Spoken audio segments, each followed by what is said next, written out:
Usai ijazah, kini skripsi Jokowi dianggap bermasalah. Tudingan baru pun menyeruak perbincangan asli atau palsu kembali marak. Akankah tudingan skripsi palsu akan kembali diperkarakan di ranah hukum? Betulkah ada aroma politis di balik tudingan ini? Kita akan bahas dengan sejumlah narasumber. Sudah hadir bersama kami. Yang pertama Rifai Kusumanegara, kuasa hukum Jokowi. Selamat malam Mas Rifai. Selamat malam. Selamat malam Pak Wirsa. Kemudian sudah ada Silvester Matutina, Ketua Organisasi Relawan Solidaritas Merah Putih. Selamat malam Pak Silvester. Selamat malam CNN. Baik, kemudian juga sudah hadir Mas Nurul Fatah, pengamat politik dari Politika Research and Consulting atau PRC. Mas Fatah, selamat malam. Selamat malam Mbak Vira. Oke, dan sudah hadir Rizal Fadila, Wakil Ketua Umum Tim Pembela Ulama dan Aktivis. Selamat malam. Selamat malam Mbak Vira. Baik, dan yang paling ujung, Roy Suryo, pakar telematika yang kemudian sampai saat ini bersikeras begitu ya. Ada kepalsuan saat ini skripsi. Ya. Sebelumnya ijazah Ya. sudah diputuskan oleh pihak kepolisian. Saat ini skripsi. Nanti lanjut lagi seperti disampaikan Pak Joko. Memang sebelumnya harus apa? Kan nggak bisa ijazah itu tiba-tiba muncul. Oke, apa yang baru? Apa yang baru Gini, sekarang? kan sebenarnya ini kan logikanya kalau dalam bahasa Sri Mulat ya. Ijazah tuh nggak bisa mak bedundu. Mak bedundu sekonyong-konyong tiba. Ijazah itu kalau orang pernah kuliah benar, pasti harus melalui proses yang panjang. Gitu loh. Jadi begitu ijazah dikatakan identik, bukan otentik loh ya. Identik. Identik dengan mana? Identiknya aja tidak dibuktikan. Identiknya 3 itu mana? Jadi itu kita challenge Barreskrim. Dan kemudian alhamdulillah kan Pak Kapolri sudah juga menyambut dengan oke, nanti akan kita gelar, kita libatkan eksternal. Ya moga-moga baik. Karena ini akan menunjukkan kepresisian Polri. Tapi Mbak, sekali lagi, biar orang juga ngerti semua. Sebelum ijazah, itu kan prosesnya panjang. Orang tuh kalau masuk, benar nggak dia masuk perguruan tinggi? Ada pengumumannya nggak? Makanya kan ada bukti KR. Ya toh? Kemudian dia bayar perguruan tingginya nggak? Ada bukti pembayaran. Ngisi KRS nggak? Kartunya studi. Kemudian hasilnya di KHS ada nggak? Kemudian dia ikut KKL nggak? Ikut KKN tidak? Kemudian dia skripsi. Skripsinya benar apa enggak? Ya kalau itu iya, baru dia dapat yang namanya ujian skripsi dan yudisium. Setelah yudisium baru wisuda. Setelah wisuda baru dapat ijazah. Jadi tidak tiba-tiba ada ijazah yang terbit dari langit. Oke. Ketika kita memakai logika itu ya ada runutan begitu ya, berakhir dengan ijazah, tapi ijazahnya sudah dipastikan oleh pihak kepolisian di asli. Kenapa kemudian Mas Roy dan teman-teman malah mundur nih ke skripsi, kemudian informasinya KKN dan karena ijazah itu tiba-tiba muncul dengan tidak ada satu orang pun ya atau satu pihak pun kecuali katanya Barreskrim yang sudah memegang. Cuman kan Barreskrim katanya sudah menyelidiki pun yang ditampilkan fotokopi malah. Fotokopi itu asli nggak?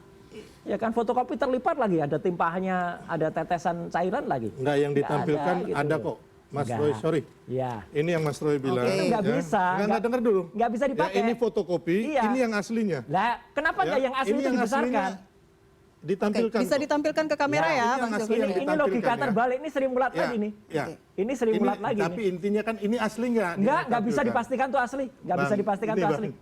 Nggak bisa dipastikan itu asli. Ini yang ditampilkan. Nggak bisa yang dipegang ini oleh waktu Pak konversi Johan ya. Waktu konferensi pers Kalau kepolisian ini. saya hadir di situ. Oke. Jadi ini penyerahan dari adik iparnya Pak Jokowi kepada Oke, ditampilkan ke sana boleh, Bang Silvester? Dan kami ada di situ. Itu foto langsung, penyerahan fisik di foto. Jadi bukan foto, hanya sekedar fotokopi, ini ada ijazah aslinya. Di Bidung tidak megang itu pada saat konferensi. Kalau pegang itu mungkin akan lebih baik lah. Masyarakat mungkin juga akan lebih percaya. Apapun sudah ditampilkan aslinya. Enggak bisa. Gitu loh ya. Nggak bisa. Gitu. Kan ini ditampilkan bareng. Iya, tapi yang nggak besar bisa gimana kenapa sih? yang besar yang fotokopi? Mas, saya. jangan Yang mau besar kenapa menurut yang fotokopi? kemauan Mas aja Bukan. ya. Hargai juga orang yang konferensi pers di sini waras. gitu loh. Logika orang Loh, waras kita yang semua besar. waras kok. Enggak. Yang nggak ditampilkan waras harus itu yang benar. Anda Enggak. yang tidak punya bukti, tidak Nggak punya ada. bukti ijazah palsu ataupun Buktinya asli, skripsinya, tapi makanya Anda menuduh skripsinya. orang ijazah palsu. Iya. Yang tidak waras itu Anda. Enggak, sudah Ya, jelas. saya kasih tahu. Yang Tunggu. nggak waras itu yang terbalik-balik logikanya. Tunggu. Boleh ditampilkan lagi? Saya ingin memperlihatkan ya. Oke, jadi misalnya ini kita perlihatkan dulu. Jadi klaimnya adalah ini asli begitu ya. Dari kuasa hukum juga mengatakan ini asli begitu ya. Pertanyaannya, buat apa ditampilkan fotokopinya sekarang? bukan. Pertanyaan saya, mengapa kemudian harus diperlihatkan aslinya? Harus, karena itu pasal 28F Undang-Undang Dasar dan Keterbukaan Informasi Publik, pasal 17 dan pasal 18. Clear. Oke. Jadi jika kemudian tidak diperlihatkan, artinya Anda, menyalahi Undang-Undang Keterbukaan Roy Informasi Suryo Publik. CS, Iya. masih yakin ini Iya, adalah karena palsu. kalau sekarang logika sederhana, logika sekali lagi logika sehat ya. Kalau itu memang benar ada asli yang ditampilkan di sampingnya, kenapa sekarang perlu ada fotokopi yang terlipat dan itu tampilkan di sebelahnya? Buat apa? Coba. Buat apa? Itu teknis dari Mabes Polri. Jadi Iya, gini, nggak gelar ngapain? kadang Ngapain ada fotokopi? namanya Nggak penyelidikan masuk akal ya, mereka konferensi pers Nggak masuk akal. itu terserah dari Mabes Polri. Kadang-kadang barang bukti itu nggak ditampilkan juga. Nah, gitu. ini. Oke. Ya. Oke. Ngapain yang palsu Oke. ditampilkan gitu? Oke. Ngapain yang fotokopi Oke, ditampilkan? saya ke Bang Rifai dulu. Ini Iya. ceritanya seperti apa ketika penyerahan itu, Bang Rifai? Ini Jadi kan karena kuasa hukum yang tahu ya. Jadi publik. foto itu dibuat, ya, maka saya hadir di situ di sebelah belakangnya. Di mana saat itu memang kami diminta untuk menyerahkan asli dari ijazah Pak Jokowi. Sekalipun itu sifatnya permintaan karena masih penyelidikan ya, belum Ya. penyitaan. Oke. Tapi waktu itu Pak Jokowi kooperatif ya, karena diminta oleh penegak hukum dan selama ini komitmennya sepanjang diminta oleh penegak hukum akan diserahkan. Sehingga waktu itu adik iparnya Pak Jokowi berangkat dari Solo membawa dokumen asli. Kita menyerahkan resmi kepada penyidik ya, disaksikan, ada videonya juga, ada fotonya ya. Dan sebenarnya itu menggambarkan bahwa betul bukti asli itu sudah diserahkan dan penyalahnya juga ada di situ. Jadi itu memang fakta seperti itu dan menurut saya itu kan sudah disajikan juga oleh apa namanya oleh pihak Baris Krim ya. Bahwasanya yang diharapkan oleh para itu kan bukti fisiknya dipertontonkan. Atau lebih baik lagi yang itu yang serahkan dibesarkan. dibesarkan. Karena Tunggu apa? sebentar, Mas. Pemeriksaan sudah selesai. Dan kembali lagi itu adalah penyelidikan bukan penyidikan. Lebih kurang itu. Oke, baik. Ini yang ditampilkan saat ini adalah ijazah. Tapi kalau kita berbicara mengenai skripsi, saya ke Bang Rizal sekarang. Anda meyakini juga ada sesuatu yang salah dengan ijazah dan skripsi Iya. dari Pak Jokowi? Ya, dari awal itu ijazah dan skripsi itu satu paket. Begitu. TPUA juga sudah melaporkan ke Bareskrim atau mengadukan yang disebut pengaduan masyarakat. Itu bukan hanya bukti ijazah, tapi juga skripsi gitu. Sehingga kedua-duanya dianalisis dan kemudian itu dijadikan bukti gitu. Pada tanggal 20 Maret itu dokumen yang diserahkan adalah video tentang analisis berkaitan dengan skripsi. Oke. Itu kemudian tanggal 7 Aprilnya masih juga berkaitan dengan skripsi, yaitu soal Font. soal tanda tangan dari Profesor Insinyur Dr. Ahmad Soemitro. Ahmad Soemitro yang Oke. kata putranya Sumitro, yang kita duga bahwa tanda tangannya tidak sama. Oke, tidak sambil identik. kita tampilkan ya yang disampaikan tadi ya. Jadi ini bagian depan skripsinya ya. Iya. Oke, mungkin kita bisa tampilkan juga begitu ya gambarnya. Ya. Nah, ini kami bandingkan. Oke, lanjut. Ya, saya kira itu, dan setelah tanggal 7 kami masukkan sebagai bukti ke Bareskrim, maka tanggal 9-nya Bareskrim mengeluarkan laporan informasi LI, dan tanggal 10-nya langsung keluar surat perintah penyelidikan. Ya, berarti TPUA menganggap bukti yang diajukan itu signifikan. Itu Oke. prinsip begitu, sehingga ada tindak lanjut yang padahal sebelumnya tidak ada tindak lanjut, itu sudah lama berbulan-bulan. Bulan apa itu waktu itu? Waktu itu 9 Desember 2024. Oh, oke. Jadi mungkin 6 bulan kemudian setelah dimasukkan bukti soal tanda tangan Profesor Ahmad Dr. Sumitro. Ahmad Sumitro gitu, yang putranya itu Yang kan. putrinya Aida Greenberry. Putrinya Aida Greenberry gitu kan. Kemudian dari situlah kelihatannya wah ini mungkin prinsip gitu, sehingga ditindaklanjuti cepat dengan surat perintah penyelidikan dari Bareskrim. Jadi sebetulnya awalnya itu adalah skripsi gitu. Jadi bukan skripsi itu mundur gitu. Baru kemudian berikutnya gitu kan tanggal 22 April maka kita menekankan dan menyampaikan lagi bukti soal ijazah, soal identik dan tidak identik gitu. Menurut kami tidak identik gitu dalam kaitan dengan bukti yang disampaikan oleh TPUA. Oke, Bang Rizal, pertanyaan saya, temuan pertama kali ada perbedaan-perbedaan ini didapatkan dari mana? Ya, dari analisis Dr. Rismond Oke. soal phone face gitu. Kemudian sebelumnya lagi sebetulnya juga soal kaitan dengan apa formatnya Ya. gitu kan, seperti tidak ada tanggalnya gitu kan, 1985 saja. Kemudian pengujinya tidak ada. Nggak ada lembar pengujian. Formatnya ini format yang sangat simpel, sederhana.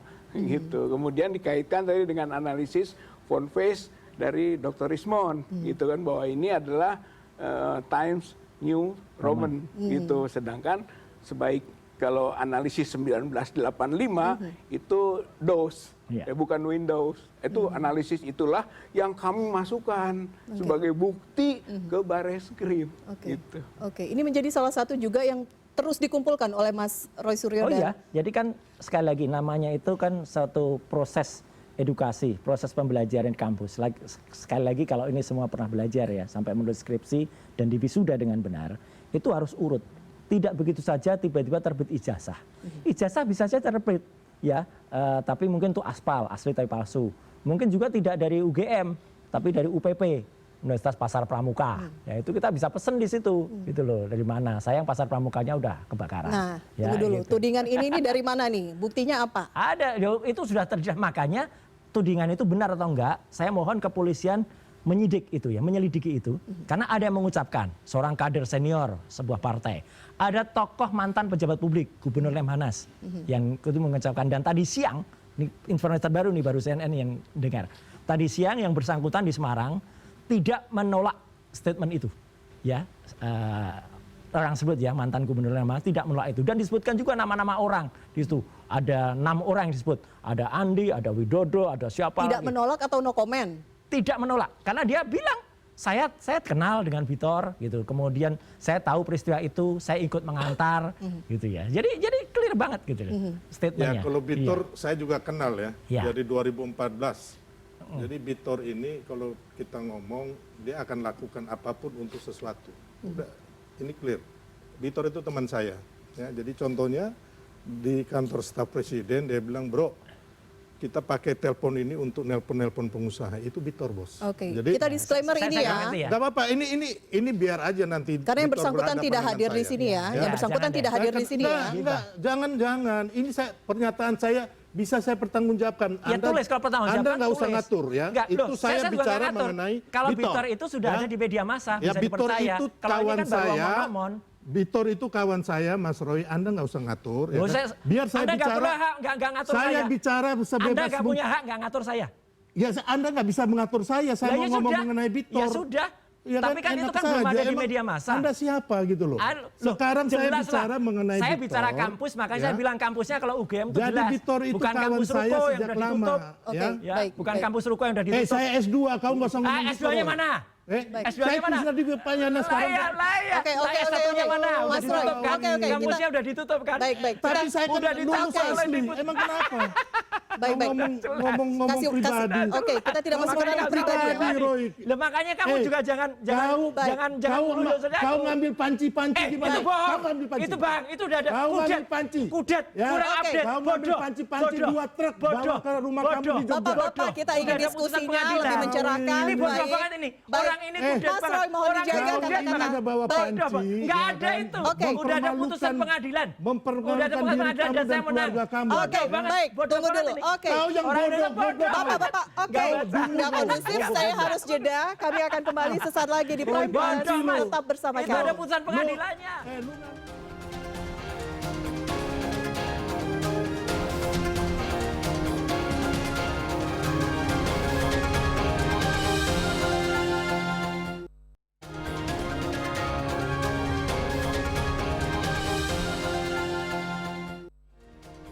Baik, kita lanjutkan masih berbicara mengenai tudingan skripsi palsu kali ini ya. Oke, saya akan kasih kesempatan Bang Rifai dulu deh mengomentari tadi yang disampaikan oleh Mas Roy.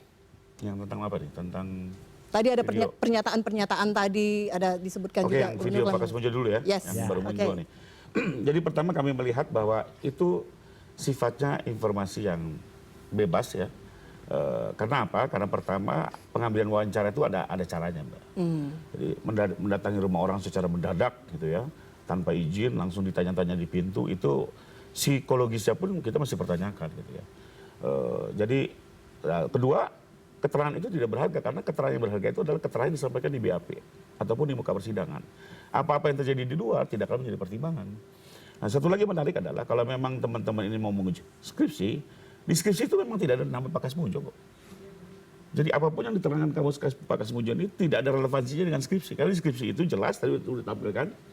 Pembimbingnya adalah Pak Ahmad Sumitro.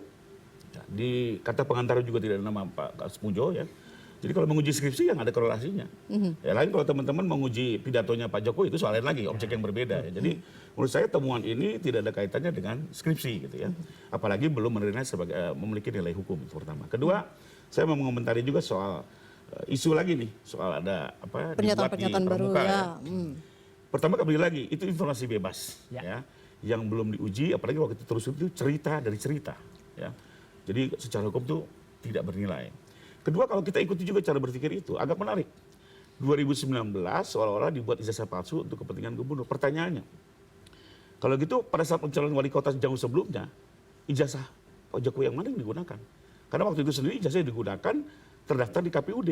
Lalu seolah kemudian muncul ada yang seolah palsu. Ini kan menjadi tidak logis gitu. Yang kedua, saya pribadi ya melihat PDIP ini partai yang begitu besar. Ya. Kayaknya nggak mungkin deh mendorong calon gubernur, apalagi presiden 2 kali, dengan kondisi ijazah yang dipalsukan.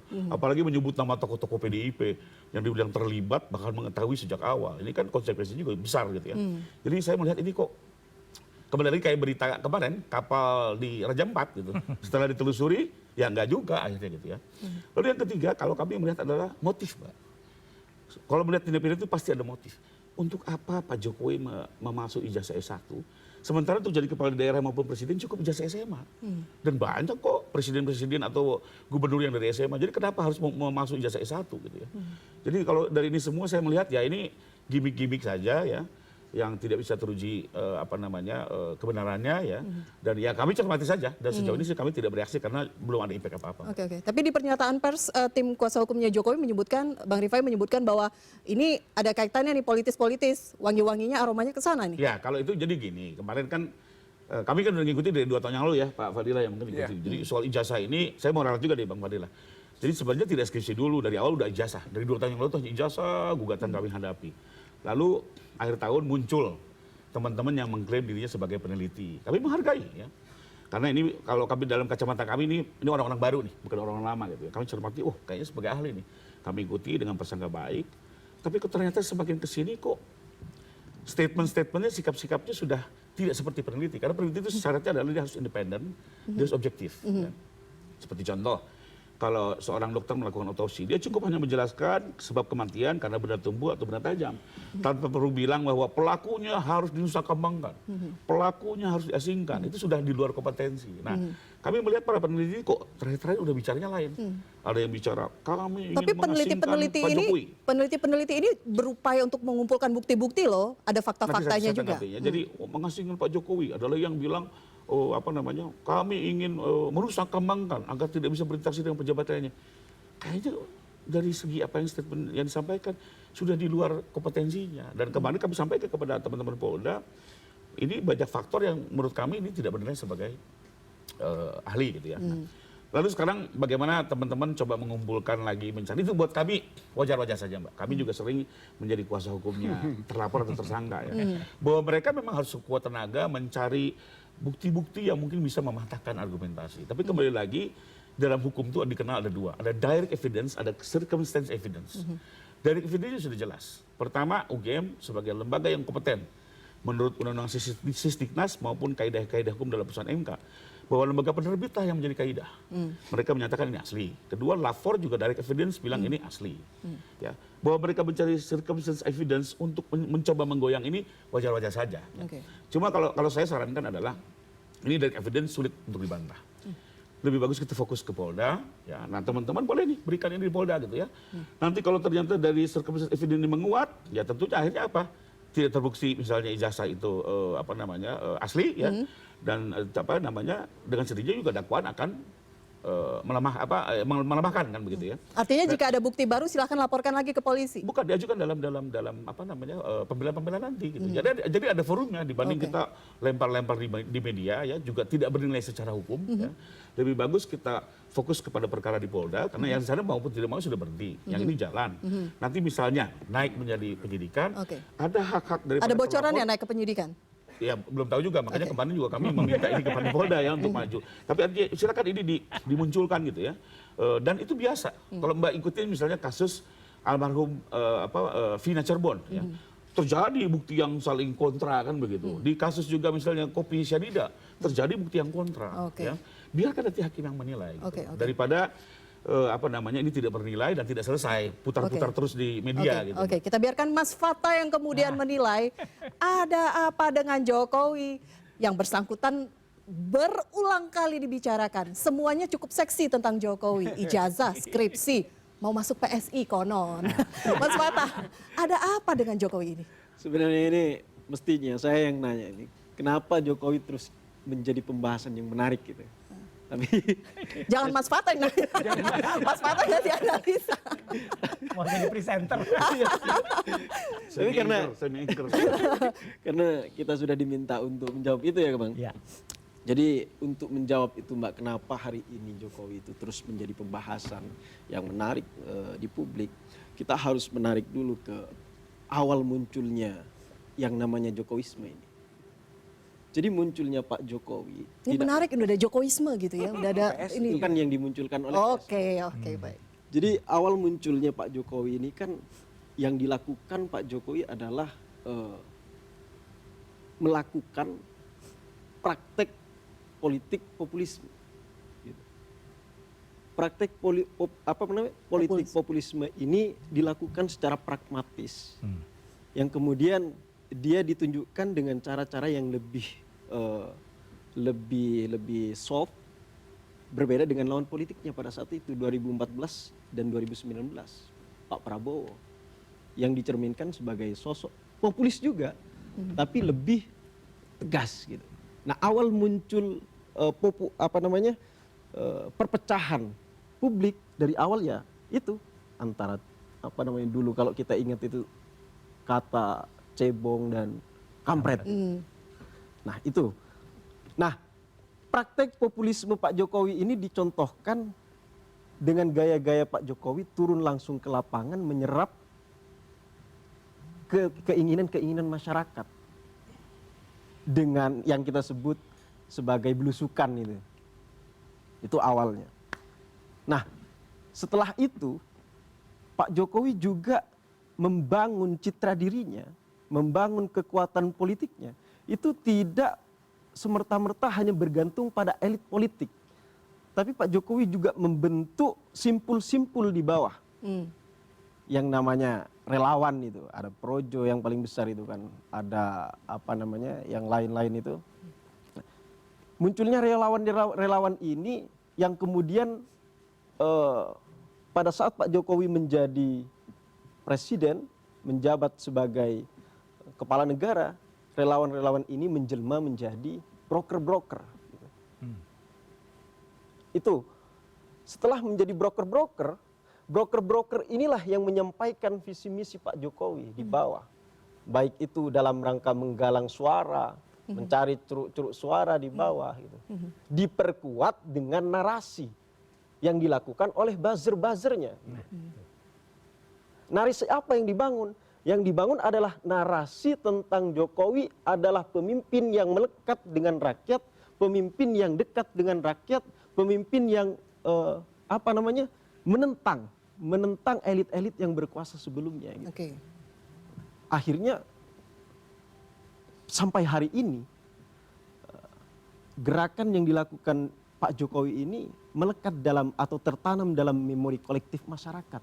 Kalau Mas Roy Suryo CS ini masuk kategori yang mana ini? Nah, Pak Jokowi dengan munculnya populisme ini, Mbak, ada ada kubu yang membela Pak Jokowi, bahwa Pak Jokowi ini adalah sosok yang melekat dengan rakyat. Ada yang kubu yang lain, bahwa Pak Jokowi ini tidak demikian. Nah, Bang Suryo ini kubu yang tidak demikian. Tidak demikian. Oke, saya ke Mas Roy lagi. Tidak demikiannya itu sampai kapan sih, Mas? Ini kan pertanyaan publik, apalagi ya? Sampai ini ya, kita akan memutarkan pernyataan Pak Jokowi yang mengomentari begitu ya. Apalagi kemudian yang akan dicari-cari. Tunggu dulu, Mas. Kita simak dulu ya. Kita lihat pernyataan Pak Jokowi berikut ini. Ya, dilaporkan saja. setelah ijazah nanti dilaporkan, nanti skripsinya dilaporkan, setelah itu KK-nya dilaporkan, setelah itu KTP-nya dilaporkan, setelah itu SIM-nya dilaporkan, terus nanti sertifikat tanah rumah dilaporkan. Tak layani dengan baik. Tak layani loh Mas Roy. Ya nggak apa-apa, saya sih sebenarnya sudah bukan lagi seorang politisi ya, jadi saya tidak akan mengomentari hal politik. Tapi saya setuju dengan analisis tadi, bahwa sejak awal memang tidak ada kepala negara kita itu yang memproduksi ya gitu untuk membelah bangsanya sendiri. Kita ingat dulu ketika dia maju gubernur Jakarta itu ada yang namanya JASMEF, Jokowi Ahok Social Media Evolution, dan kemudian itulah muncullah mulai ada keterbelahan, ada yang pro ada yang kontra, kan nggak perlu kayak gitu. Kepala negara itu harusnya, atau kepala pemerintahan, itu harusnya adalah milik bersama. Jadi ngapain juga repot-repot seorang kepala negara atau kepala pemerintahan waktu itu mulai dari gubernur Jakarta itu membentuk relawan-relawan kayak gitu. Ya, udah relawannya adalah ya sebenarnya semua masyarakat sehingga bersatu. Tapi dengan kemudian ditajamkan perbedaan waktu itu, dan itu ditiru oleh anaknya sekarang, ada Gibranku. Kemudian Rocky Gerung kemarin juga mengatakan itu Gibranku bukan Gibranmu, bukan Gibranku. Jadi ini salah gitu. ya. Nanti dulu, ini Tunggu dulu, sebenarnya motong-motong sih. Tunggu, Bang. Oke. Ya. Pertanyaan saya Etikanya selanjutnya, nggak ada nih. karena tadi Pak Jokowi mengatakan gitu ya, tak layani, semua nanti akan dilaporkan. Apakah ini memang ke sana? Tujuan akhirnya apa Mas Roy? Tujuan akhirnya kita mencari yang namanya etik. Ya, mencari etika. Ini kan ada etika yang hilang. Seperti kaos yang saya pakai ini, ya. Ini kan ada etika yang hilang. Jadi sekarang orang sedang mencari etika ini. Jadi nih, ini gambarnya orang mencari etika. Nah, gitu. Nyari-nyari apa gitu kan ya? Nyari etika. Etikanya hilang sekarang. Jadi orang yang tidak punya etika itu kemudian sekarang lah yang kemudian kita persoalkan. Dan sebenarnya bukan etik, kejujuran dan kenegarawanan. Kalau orang negarawan, dia akan menjadi milik semua masyarakat, milik semua, baik itu yang pro maupun kontra, dia akan rangkul, tidak kemudian malah dibelah, malah dibentuk ini, kemudian waktu itu dikumpulin lah anunya. Bentuk kenegarawan seperti apa yang Mas Roy dan kawan-kawan ini? Seperti Obama, dia digugat soal atau ditanya soal akte kelahirannya, dia tunjukin aja, nih akte kelahiranku, selesai kan? Gitu lah. Jadi ini kan gak negarawan, sama-sama membiarkan, malah mau ngelayani, kan kasihan banget, menurunkan anunya kan, sebenarnya dia sebenarnya tidak sadar menghinakan dirinya sendiri itu. Oke. Mau ngelayani orang-orang kayak gitu, kan sayang banget. Ini soal etika. Bang Silvester tadi? Ya, ini saya mau koreksi sedikit ya, salah ini. Abang juga bahwa gini, relawan itu tidak pernah dibentuk oleh Pak Jokowi. Ya, saya kasih tahu dulu. Relawan itu terbentuk atas mereka suka sama Pak Jokowi, ya kan? Mereka membentuk relawan. Jadi inisiatif sendiri ya Bang dan ya? beda dengan Pak SBY zaman Demokrat membentuk skoci-skoci itu. Ada tim yang turun dari Jakarta untuk membentuk skoci. Kalau Pak Jokowi ini, kita ini, saya bahkan relawan Solidaritas Merah Putih itu terbentuk sejak tahun 2005. Sebelum Pak Jokowi datang ke DKI. Tapi karena kita melihat Pak Jokowi ini orang baik dan benar, kita mendukung Pak Jokowi. Ini cerita yang terjadi. Ya Bang ya, makanya saya terbentuk sebelum Pak Jokowi hadir di DKI. Nah ini saya kasih contoh relawan saya Solidaritas Merah Putih. Ya, dan kalau bilang kita membentuk buzzer, tidak pernah. Ya, terus kalau kita lakukan itu adalah contoh, ya kan, umpamanya orang tidak mendapat keadilan hukum, ya kita bantu, ya kan, kita punya lembaga bantuan hukum. Terus orang yang nggak punya kursi roda, ya kan, karena stroke, nggak bisa beli, kita bantu. Saya punya ambulan gratis. Orang yang nggak mendapat pendidikan layak, kita bantu. Nggak bisa menebus ijazah, kita bantu. Orang yang sakit, yang nggak bisa mendapat pelayanan kesehatan, kita bantu. Kita bantu juga pendampingan UMKM, petani, nelayan. Ini yang orang kadang-kadang mungkin nggak tahu, tapi sebenarnya ini yang kita lakukan. Jadi dan itu bukan atas permintaan dibentuk oleh Enggak, jadi Pak Jokowi relawan saya itu. Solidaritas Merah Putih itu kan 2005 ya, deklarasi 16 Agustus 2008. Ya kalau saya bilang tadi, Abang juga bilang projo yang terbesar, projo sama Solmed masih besaran Solmed, jauh. Kami ada di 22 negara dan seluruh Indonesia ya. Terus kita ketika Pak Jokowi nyalon gubernur presiden waktu itu, ya kan, kita akhirnya mendukung, Mbak, gitu loh. Jadi bukan Pak Jokowi yang membentuk Solmed ataupun yang lain-lain ini. Nggak ada projo dibentuk oleh Solmed, Pak Jokowi, Bara JP dan sebagainya. Tidak pernah ada. Nah, ini yang saya harus kasih tahu. Ini cerita yang sesungguhnya. Makanya saya bilang tadi salah, karena nggak sesuai apa yang terjadi, gitu loh. Jadi ketika orang Papua suka sama Pak Jokowi, orang NTT, mereka membentuk kelompok-kelompok untuk mendukung Pak Jokowi, itu adalah aspirasi dari mereka, gitu loh. Dan ini bertumbuh sama seperti Pak Jokowi sekarang itu rumahnya didatangin, ya kan, tanggal 20 Oktober. Saya ada di situ. Saya yang menjemput Pak Jokowi di lapangan terbang, ya, dengan beberapa teman saya, ya kan. Setelah itu kami ke rumah, itu macet total 4 jam. Besoknya masyarakat itu datang sendiri, ya kan, termasuk Pak Mahathir Muhammad datang, Pak Hasim datang, ya kan. Jadi itu inisiatif. Iya, jadi nggak Mereka yang ada orang kan datang, bilang kita setting, pengerahan, ya kan? buzzer-buzzer. Nggak ada sama sekali. Bilang di setting, dikasih sembako, apa Pak Mahathir Muhammad mau dikasih uang 50.000 sama sembako? Jadi memang nggak ada. Ini cerita yang kejadian yang terjadi sesuai fakta, sesuai sejarahnya. Bukan katanya. Kalau mereka ini kan ceritanya mereka nggak ngerti, tapi mereka mengambil kesimpulan. Gitu loh. Oke. Ya kan? Oke. Ya Pak, jadi Mbak Fira, apapun itu, bentuk relawan apapun itu, ketika dia berubah menjadi broker, menjadi moderator, ya, atau menjadi alternatif, misalkan Pak Jokowi memberikan sembako ke masyarakat, ya kan, melalui broker-broker ini, itu ada timbal balik di sini. Timbal balik ini yang disebut sebagai klientelisme. Dan klientelisme dalam iklim demokrasi itu sangat tidak baik. Nah, itu. Kemudian ini menunjukkan bahwa rakyat hari ini memilih pemimpin itu bukan atas dasar bukan atas dasar pemimpin itu layak menjadi seorang pemimpin. Tapi bagaimana pemimpin itu atau seseorang itu mampu membangun cerita narasi tentang dirinya dari awal. Oke. Nah, saat ini yang terbangun narasinya itu seperti Narasinya adalah Jokowi itu adalah presiden yang paling baik, bahkan Gibran anaknya hari ini itu adalah wapres yang paling baik, terbaik lah Seluruh dunia. seluruh dunia. Dibandingkan Pak Habibie mungkin. Ini kan sangat tidak masuk akal gitu. Iya. Itu Mbak. Jadi kalau kita mempertahankan gerakan populis yang melahirkan praktek-praktek klientelisme di bawah itu, timbal balik, itu sangat tidak bagus.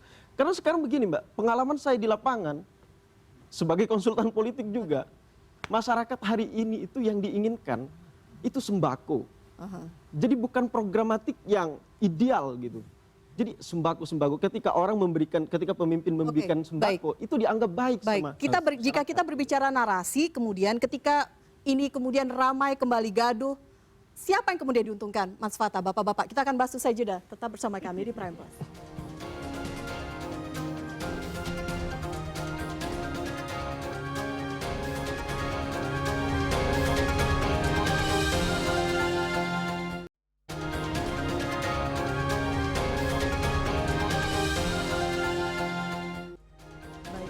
Kita lanjutkan diskusi malam hari ini. Bang Rizal ingin menambahkan tadi ya? Jadi mungkin konteks Pak Jokowi ini terjadi polarisasi ya, antara populisme yang tadi dibangun itu dengan pandangan lain yaitu pencitraan, gitu kan. Di antara populisme yang langsung bergerak ke masyarakat dan sebagainya seperti menjadi konstruktif positif. Tapi di sisi lain juga ada yang pandangan yang negatif, bahwa itu adalah politik pencitraan yang bisa disimpulkan menjadi tidak sehat dalam kita berpolitik di negeri ini. Gitu. Bagaimana efeknya itu pada kepalsuan-kepalsuan, bahkan sampai ke penipuan-penipuan, sehingga membentuk satu patron, satu pola gitu. Bahkan terbangunlah satu budaya politik itu kan di bawah kepemimpinan Pak Jokowi, yaitu seperti itu gitu, politik pencitraan, politik kebohongan, politik yang tidak substansial, bukan yang sebenarnya. Itulah yang sebetulnya pandangan lain gitu kan dari satu polar yang disebut tadi populisme. Penipuannya yang apa ya Pak? Ya artinya tidak semua konteks apa yang dilakukan itu konstruktif dan benar. Maksudnya gitu kan? nyatanya? Ya seperti misalnya kasus sembako.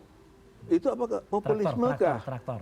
Atau itu merupakan sesuatu yang hanya Bantuan uang tunai. pencitraan saja, gitu kan, bahwa dia itu baik kepada masyarakat. Masyarakat juga tahu gitu bahwa kalau itu menjadi satu pola politik itu tidak menyehatkan dan tidak mensejahterakan, gitu, tidak substansial, gitu kan. Disitulah yang kemudian konklusinya terjadi banyak kepalsuan. Akhirnya kejar-kejar langsung termasuk ke dokumen jadinya, gitu, karena pola begitu corruption. Artinya gitu. menurut Anda apa yang terjadi saat ini ramai-ramai begitu melaporkan Ya. ada dugaan kepalsuan ini adalah buah dari perjalanan perjalanan berpolitik Jokowi. dengan gaya politik yang seperti itu, gitu menurut saya. Karena memang pada ujungnya kok bener gitu. Bahkan ada proses pembuktian nanti pada konteks dugaan kepalsuan berpolitik sampai kepada kepalsuan dokumen. Oke. Gitu, Pak, menurut saya gitu kan. Jadi perilaku yang begitu namanya corruption, gitu kan. Power tends to corrupt and absolute power corrupt absolutely.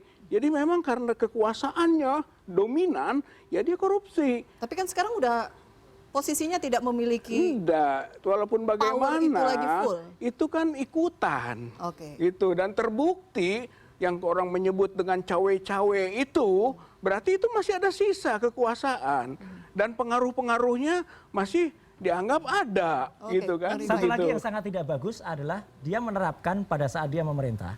Itu oke lah relawan-relawan katanya tidak dibentuk. Tapi relawan-relawan ini dihadiahi posisi-posisi sebagai direktur, komisaris, dan komisaris itu dibiayai negara. Jadi kalau mereka tidak dibiayai, sekarang yang membiayai komisaris itu negara. Negara lah yang kemudian digunakan uangnya untuk membayar komisaris yang tidak kompeten. Oke. Kita Mas tahu Roy, banyak pertanyaan banget saya sama komisaris tadi. yang nggak kompeten. Apa yang terjadi laporan-laporan ramai-ramai ini menurut Anda karena ini akumulasi selama 10 tahun Ya tidak bisa gaya disalahkan kepemimpinan masyarakat. politik seorang Karena kan Jokowi. terbukti misalnya pencitraan, udah beredar lah gitu. Dia dulu pernah pakai apa? Sebagai tukang ban, sebagai apa? Itu kan foto-foto pencitraannya kan ada semua. Oke. Ya kan itu dikreasi. Oke, Itu berarti- dibuat gitu loh. Berarti pernyataan Betul, Anda Bang. menguatkan bahwa ini memang narasinya ada politis juga ya, Iya, begitu yang ya. bilang kan ramai-ramai ahli kepalsuan ini survei, ya kan? Yang Oke. bilang kan ahli survei. Oke, Bang Saya Rifai membenarkan dulu, Bang aja. Rifai dulu. Ya, kalau saya sebenarnya kan seorang hukum ya, cuma mungkin sebagai warga negara juga ingin memberikan komentar. Tadi saya mengomentari yang disampaikan Pak Roy bahwa Pak Jokowi sepertinya ingin membelah kelompok masyarakat. Kok saya lihat dalam faktanya tidak demikian gitu Pak. Karena waktu kita ingat waktu itu beliau mengajak Pak Prabowo bergabung, ini kan jelas tujuannya adalah Menyatukan. untuk menghentikan polarisasi, menggabungkan, mempersatukan masyarakat. Dan itu sangat bagus. Kan contoh di dunia mungkin satu-satunya nih. Ada rival yang diangkat. Ini kan sesuatu yang menurut saya berbeda dengan fakta. Nah, kedua, saya mau men-challenge Pak Roy ini sedikit nih Pak. Jadi gini, contoh Pak Roy kita hargai tadi, mencari-cari bukti, sekalipun dia hanya circumstantial evidence ya. Paling tidak ini untuk bekal pembelaan nanti kalau misalnya jadi ke sidang. Tapi persoalannya gini, Jadi yakin banget loh ke sidang ini. kalau saya yakin betul, Oke. karena secara hukum tuh bisa aja terpatahkan nggak dari evidence-nya. Kalau tidak patah, nggak bisa. Bang Fadilah advokat juga, bisa mengukur lah gitu ya. Tapi bahwa terus berupaya, syukur-syukur mendapat direct evidence, kalau nggak di circumstances. Cuma yang saya perhatikan ada beberapa video yang saya ikuti nih dari Pak Roy, contohnya pada saat temuan di Koran Keadilan Rakyat ya, Kedaulatan rakyat. Kedaulatan Rakyat. Ya. KDR. Itu kan ada kata puasa yang dipersoalkan. Ya. Ternyata kan waktu Pak Rismon mendalami itu jelas ternyata 2 tahun berturut-turut memang terjadi kesalahan ketik. Jadi jangan semua digebiak-uyah sampai seolah-olah koran Keadilan Rakyat itu Iya, ikut dalam Kedaulatan konspirasi. Ini kok jadi kayak nonton film konspirasi Hollywood gitu ya. Semua disalahin gitu. Kasihan. Jangan memperbanyak korban gitu ya. Jadi itu contoh. Masuk juga waktu KKN ya. Karena kita ikuti juga nih video-videonya. Bahwa masyarakat di sana waktu diwawancarai mengakui loh. Di sekitar 8 bulan tuh ada yang KKN 83. dari mana? Dari Tahunnya dia bilang UGM 83. dan UNS kalau nggak salah. Artinya kan memang betul ada mahasiswa yang dari UGM maupun UNS yang betul-betul KKN di sana. Tapi kan itu tidak diangkat. Yang diangkat adalah tidak ada dokumen di kecamatan. Ya mana mungkin Mbak dokumen 40 tahun yang lalu disimpan di kecamatan. Kita lihat deh undang-undang dokumen ya dia cukup untuk perpajakan 30 tahun, sekarang dengan digital 20 tahun. Camat disuruh pegang-pegang surat permohonan 40 tahun yang lalu. Jadi mencari yang tidak ada, artinya gini, boleh saja ini diaudit, ya sekalipun juga saya agak mengkritik, ini kok dari ijazah sekarang teman-teman khusus Pak Roy jadi kayak auditornya Dikti gitu ya, menguji terus, jangan-jangan nanti ditemukan Pak Jokowi pernah tidak ikut mites gitu ya, karena naik gunung dipersoalkan, padahal ada ujian susulan, misalnya seperti itu. Jadi menurut saya kita fokus-fokus aja gitu ya, dan jangan mengorbankan masyarakat. Menurut saya cukuplah ini spektrum ini diantara kita saja gitu ya. Kasihan loh kayak koran itu juga kemarin sempat dituding dan segala macam. Itu mungkin tambahan dari saya. Menjawab itu Mas Roy. Ya, dikit aja. Satu, ini juga tidak benar, clear ya. Yang kemudian ada salah satu ada bukti digital.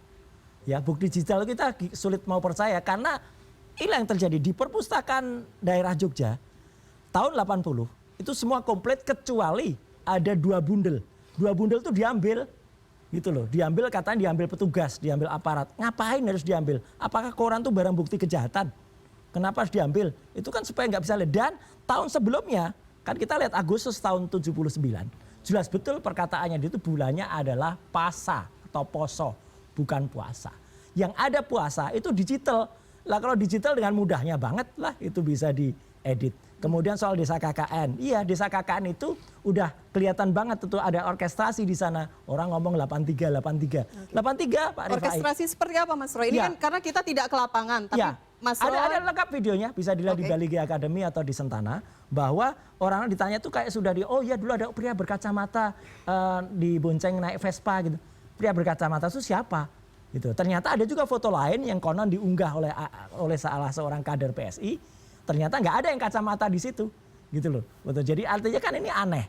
Kemudian waktu itu akhirnya kan dilalat sendiri. Katanya KKN-nya bukan 83 sesuai penjelasan di Litipidum, tapi 85 awal. Jadi pasti akan dikoreksi lagi nanti desa itu. Akan mengkoreksi lagi, oh bukan 83 tapi 85 awal. Jadi makin banyak nanti temuan-temuan yang seperti ini dan itu menjadi tidak sinkron. Dan sekali lagi otak kita yang kemudian bisa berpikir jernih ya, itu akan melihat kok nggak sinkron aja kayak gini. Ya nggak apa-apa kalau itu dikatakan pembelaan tadi ya. Bukan untuk pembelaan, untuk membuka kembali pengaduan dari TPUA yang itu sekarang sudah ada dari Wasisdik ya.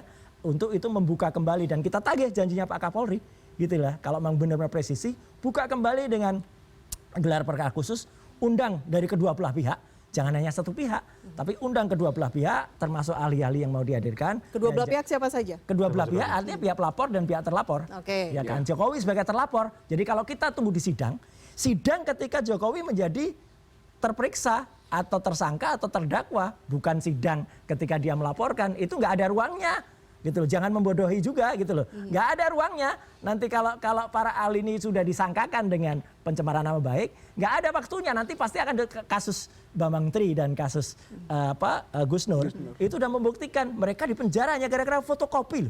Ini apa enggak zolim ya gitu. Fotokopi bisa mempenjarakan orang. Makanya jangan sampai kemudian ini nanti akan terjadi lagi. Jadi kita lihat nanti apakah Polri yang kita hormati bersama bisa mewujudkan benar kepresisiannya. Oke, menurut Anda laporannya ini tadi ya, kalau Bang Rifai mengatakan berharap ini akan berlanjut, kemudian bisa dibuktikan ya, begitu dua-duanya ya? jalan. Kita akan bisa membuktikan tuh di sidang pengaduan ijazah palsu. Bukan sidang pencemaran baik. Pencemaran baik nggak ada itu. Dan kemudian dia janji mau menunjukkan di sidang. Nggak ada sesi penunjukan sidang ijazah di pencemaran nama baik. Nggak ada karena mereka hanya mau nyomot dari sini pakai di situ. Oke. Jadi logikanya harus dijelaskan supaya masyarakat juga tercerahkan, jangan dengan janji-janji palsu, istilahnya pencitraan tadi sama lah itu. Oke. Itu juga Jadi gini, masalah Bambang Tri ya, kita harus menjelaskan kepada masyarakat bahwa Bambang Tri dan Gus Nur ini memang divonis bersalah karena apa? Dia menuduh Pak Jokowi ijazah palsu, membawa Al-Quran, ya kan, sumpah mubahala itu, ya kan. Sedangkan dia nggak memiliki bukti atau ijazah palsu ini sudah ada ketetapan dari pengadilan atau sudah diuji oleh laboratorium forensik. Jadi orang menuduh orang tanpa bukti akhirnya berbalik, ya kan, hukum akan mempidanakannya kembali dengan pasal fitnah, pencemaran nama baik, bahkan mungkin ada penistaan agama karena bawa Al-Quran itu kan, ya kan. Nah, terus yang kedua saya mau mengomentari bahwa katanya ada penipuan kebohongan. Saya belum tahu kebohongan selama Pak Jokowi memerintah.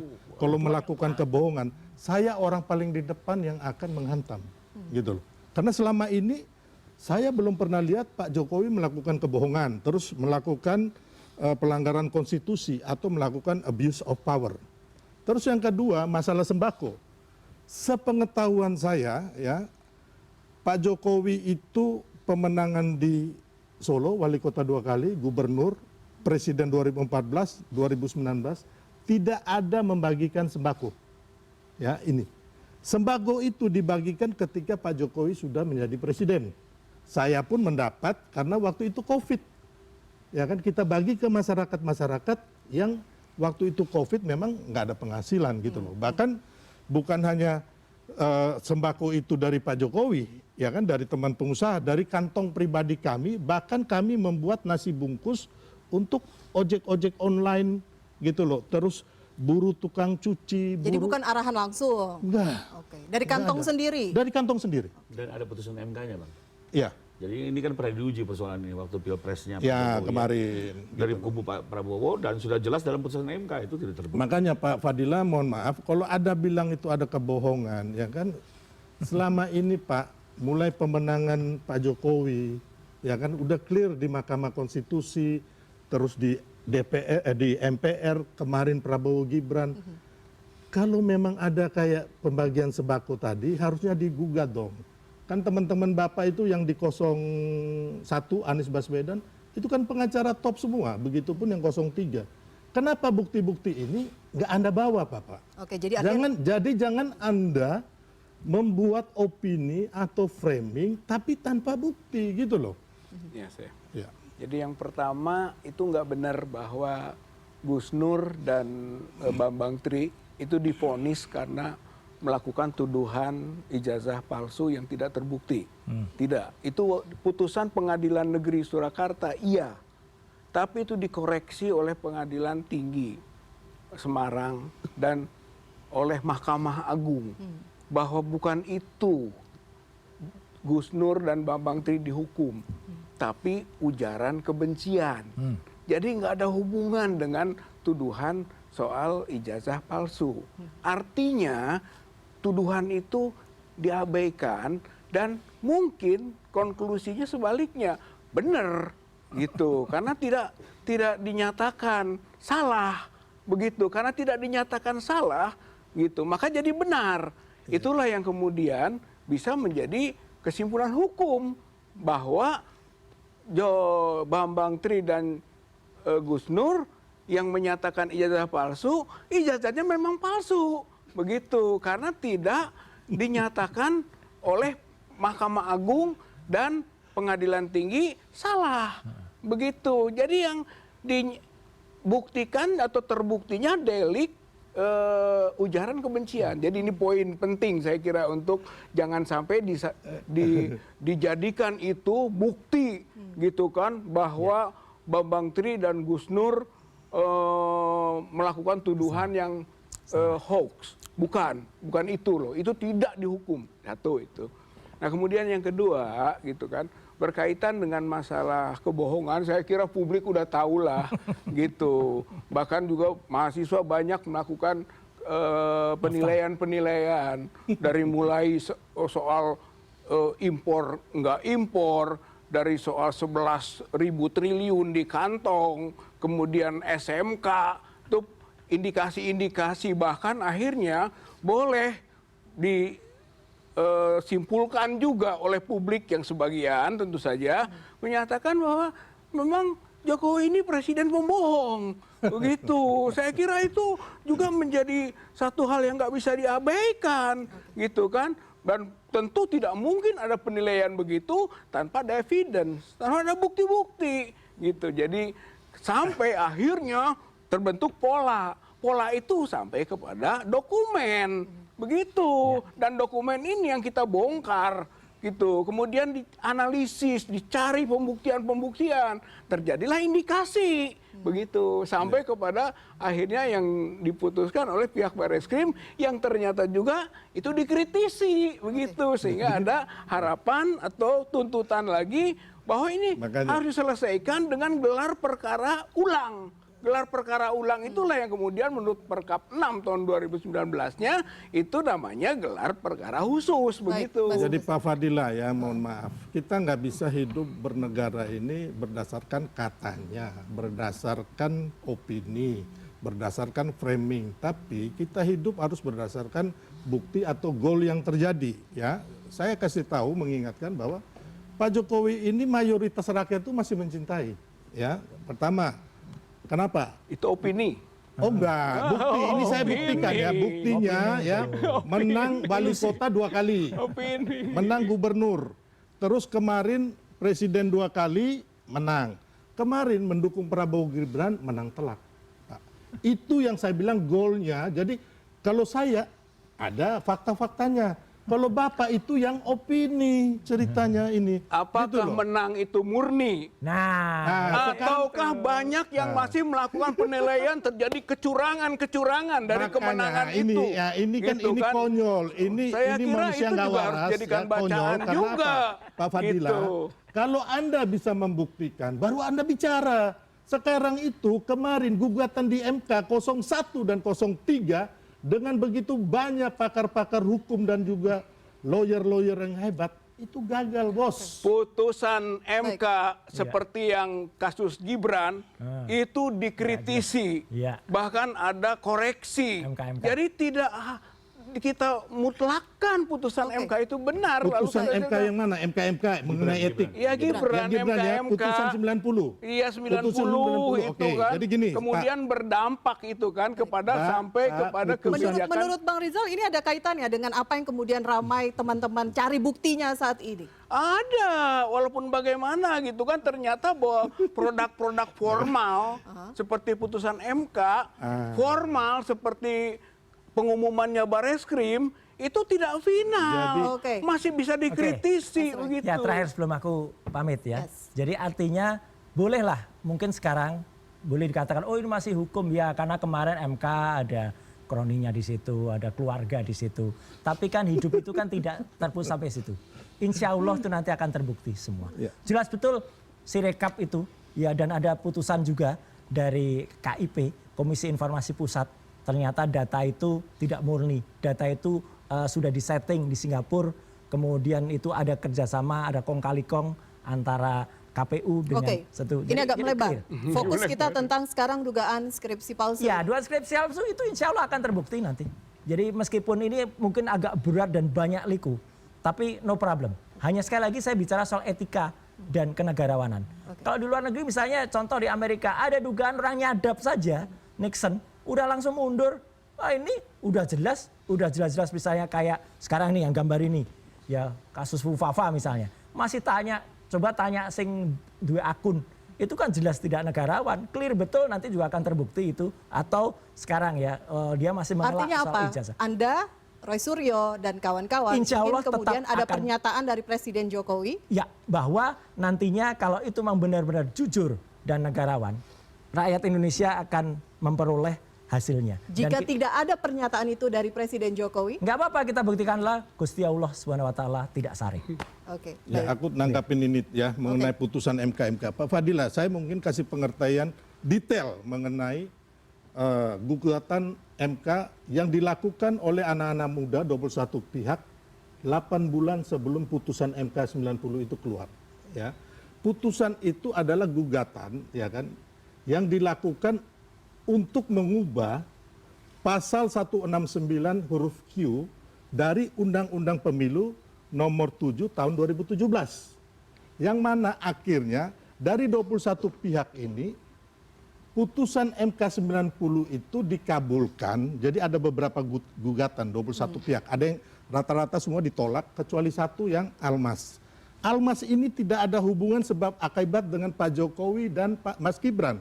Dan Mas Gibran waktu itu belum jadi masuk radar daripada calon wakil presiden. Yang benar, Bang. Belum ada sama sekali. Baru setelah putusan MK itu sebelum kira-kira berapa hari. Sudah ramai namanya waktu Ya, itu. belum. Sebentar ya, saya bicara dulu ya. Ya, silakan. Nah, jadi dan setelah itu putusan MK itu dikabulkan sebagian, ya kan? Makanya Mas Gibran bisa masuk karena di bawah usia 40 tahun tapi pernah menjabat sebagai penyelenggara negara, ya kan, pernah jadi wali kota atau bupati dan sebagainya.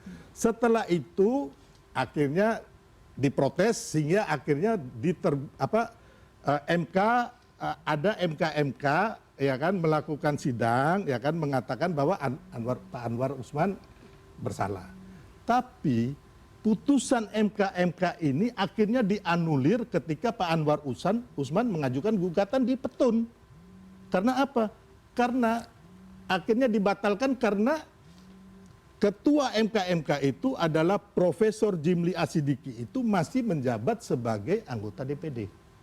Makanya akhirnya dibatalkan. Jadi clear ya. Jadi ini semuanya etika mengenai MK ini udah batal. Ya, dikit aja bahwa baru kali ini di Indonesia terjadi ada sebuah laporan atau pengaduan atau pendaftaran itu ke MK yang dilakukan oleh Almas tadi itu pada hari Minggu, ya. Tutup kok diterima, satu, ya. Kedua, pengakuan terbuka, ya, pakar hukum tata negara Ferry Amsari yang mengatakan putusan MK waktu itu tidak disidangkan, tiba-tiba langsung diputus begitu saja oleh Anwar Usman, ya. Itu dilakukan terbuka dia dan dia berani mempertaruhkan itu. Yang ketiga juga, begitu itu putusan sudah keluar dari MK, KPU itu sebenarnya adalah harus membuat perubahan PKPU. PKPU belum ada, harusnya disahkan di DPR, DPR reses. Tiba-tiba sudah dijalankan. Ini kan artinya apa? Ada by system yang mengatur itu. Waduh, iyalah, udah jelas konyol lah. Ya, gitu. makanya, tapi biarkan masyarakat yang menilai. Makanya menurut saya gitu kan. Menurutnya, boleh jeda dulu kita.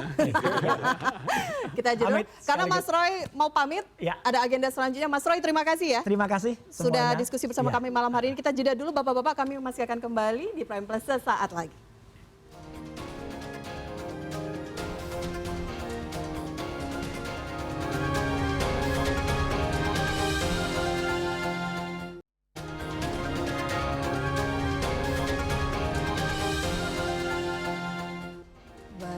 Terima kasih Anda masih bersama kami. Mas Fata, kita menganalisa sekarang ya. Tadi sudah banyak perspektif sampai urusan pemilu era sebelumnya itu dibahas semua.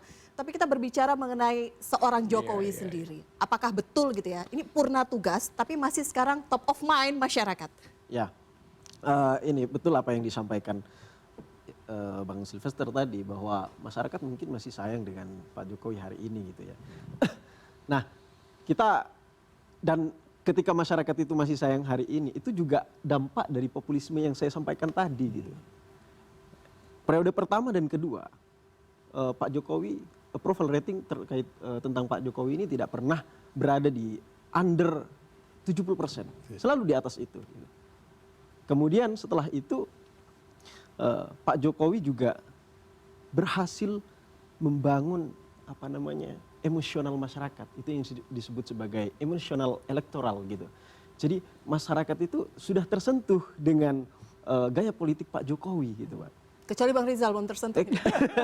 Nah, itu yang saya sebut kemudian Pak Jokowi berhasil membangun yang namanya patronase gitu.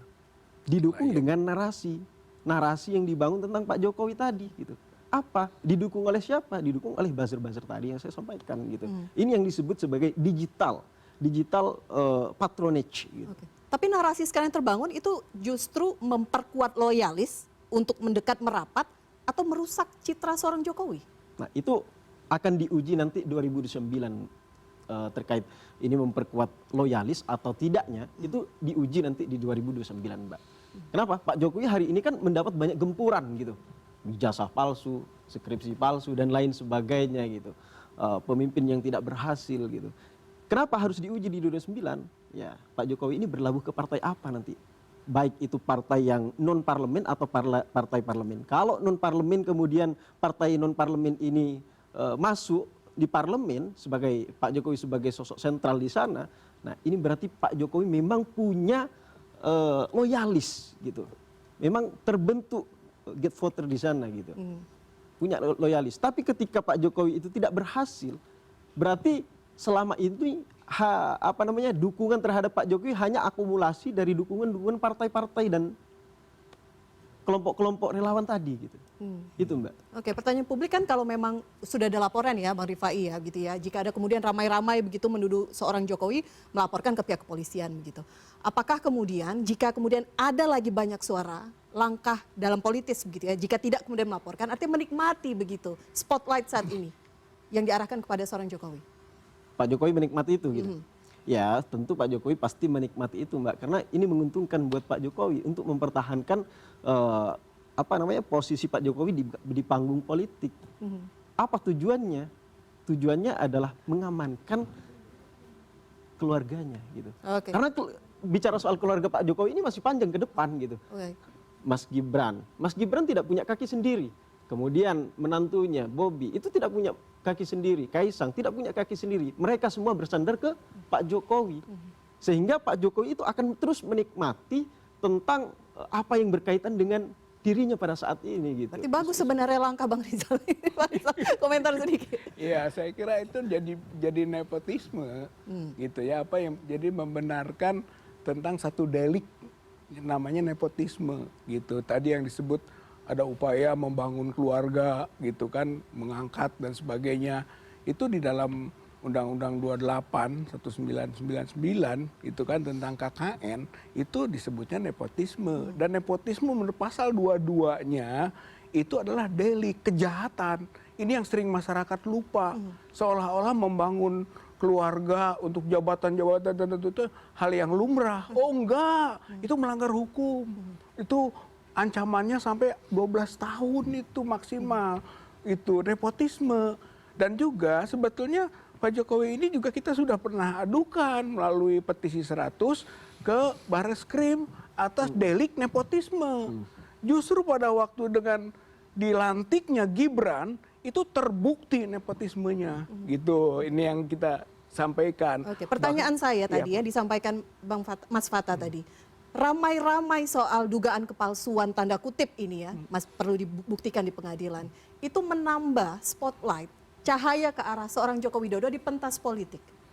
Ya masalah ijazah palsu ataupun skripsi palsu ini kulminasi gitu kan dari dua polarisasi itu gitu. Apakah ini pencitraan atau populisme gitu kan? Maka nanti akan terjawab di kulminasi ini gitu, yaitu soal ijazah palsu yang diduga palsu itu atau skripsi palsu. Oleh karena itu menurut saya ini momentum yang menentukan gitu. Kalau memang sama-sama kita bisa buktikan tentang keasliannya clear. Tapi juga kalau bisa nanti kita buktikan juga bahwa ijazah maupun skripsi itu palsu, maka gitu kan itu spotlight-nya itu negatif. Oke. Gitu. Bahkan Baik. merupakan Bang Rifai ya? keruntuhan lah gitu Baik, kan Bang- yang terjadi. Bang Rifai. Oke, saya mau menanggapi sedikit karena tadi Pak Fadilah membahas MK termasuk nepotisme. Kebetulan ini saya pengacara Pak Prabowo Gibran di MK waktu Pilpres kemarin. Jadi isu bahwa adanya kecurangan-kecurangan itu sudah tertepis. Sekalipun memang terjadi voting, ya. Tapi itu sudah selesai. Untuk nepotisme kebetulan juga itu digugat oleh Bu Mega, PDIP di Petun Jakarta. Saya juga menjadi pengacara Pak Prabowo Gibran. Sudah terjawab juga, jadi tidak ada persoalan nepotisme dalam calon ini gitu ya. Ada putusannya, sampai juga banding, tapi terakhir tidak kasasi. Jadi ini sudah terjawab juga. Karena begini, kembali lagi pertanyaannya adalah kalau memang konteksnya nepotisme itu kan kita kembali ke zaman Orde Baru. Mohon maaf, kita ingat waktu itu Pak Harto mengangkat Mbak Tutut, ya. Menteri. Itu yang jadi persoalan. Nah kalau hari ini kan, apakah pertanyaannya setiap anak pejabat tidak boleh lagi memilih atau dipilih? Itu sudah ada putusannya di pilkada. Ya. Bahkan dulu ada aturan di pilkada, keluarga petahana tidak boleh mencalonkan, dibatalkan oleh MK karena melanggar hak asasi dan hak konstitusional. Setiap warga negara boleh dipilih dan memilih. Jadi sekarang pilihannya apakah dia diangkat atau dipilih. Kalau diangkat tidak boleh, tapi kalau dipilih sah-sah saja. Gitu. Nah terus tadi mau komentari juga soal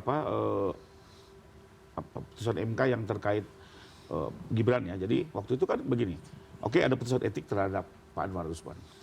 Setelah itu apa? Lahir 4 perkara. 4 perkara yang mencoba merontokkan putusan 90. Dan di 4 perkara ini sudah tidak ada Pak Anwar Usman. Sudah tidak boleh ikut menjadi majelis. Di 4 putusan ini dinyatakan bahwa Gibran tetap boleh ikut dalam pemilihan. Jadi kembali lagi loh ya, ada putusan 90, lalu ada putusan etik yang menyalahkan Pak Anwar Usman, lalu lahir 4 gugatan. Di 4 ini konsisten, bilang bahwa Gibran sah dan silakan lanjut terus. Jadi sebenarnya ini persoalan yang sudah selesai, bahkan diuji juga di TUN, penggugatnya di TUN langsung PDIP menguji soal nepotisme ini. Sudah terjawab juga. Nah terakhir saya mau sampaikan juga tadi mengenai Pak Ray udah nggak ada, bahwa tentang gelar perkara gelar khusus ya.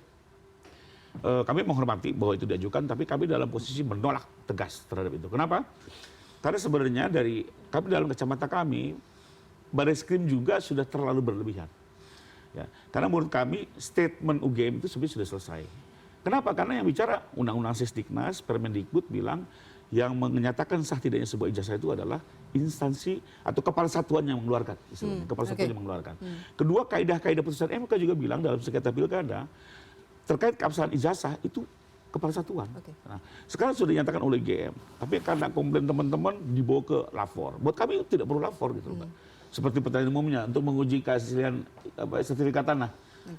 Bapak tanya BPN atau tanya puslapor? Pasti tanya BPN gitu ya. Nah, jadi buat kami sebenarnya untuk puslapor aja sudah berlebihan. Apalagi sekarang ada gelar perkara khusus.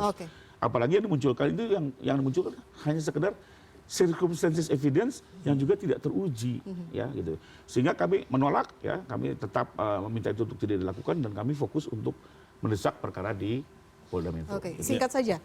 Pak Jokowi mengatakan ketika sudah ramai-ramai sekarang ada dugaan lagi tudingan gitu ya, tak layani itu sampai pada titik mana, Bang Rifai?